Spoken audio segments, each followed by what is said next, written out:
కావున ఇండస్ట్రీలో రాణించాలి అంటే కనుక ఖచ్చితంగా ఎంకరేజ్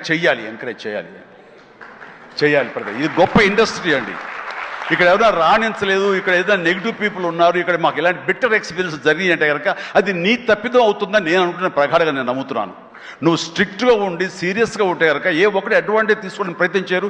ఎలాంటి ఏదంటే క్యాస్ట్ కావచ్చు అలాంటివి ఏమి ఉండవండి. నీ బిహేవియర్ బట్టి ఉంటుంది. మీకుండే అభద్రతా భావంతో ఏమో అలాగేలా ఉండాలేమో అని ఉండకూడదు. నువ్వు ప్రొఫెషనల్గా ఉండు, అవతల కూడా ప్రొఫెషనల్గా ఉంటారు. ఈ ఇండస్ట్రీ అనేది ఒక అద్దం లాంటిది. నువ్వేమి ఇస్తావు తిరిగి నీకు అదే వస్తుంది. కాబట్టి ప్రతి ఒక్కరికి ధైర్యంగా పరిశ్రమకు రావాలి అనుకుంటే కనుక కృత నిశ్చయంతో దృఢ సంకల్పంతో హార్డ్ వర్క్ని ఆసరాగా తీసుకుని రండి. ఇది గొప్ప ఇండస్ట్రీ. మీరు అందరూ రాణిస్తారు, చేస్తారు. అది ఆడబిడ్డలు కానివ్వండి, మగవాళ్ళు కానివ్వండి, ఎవరైనా సరే.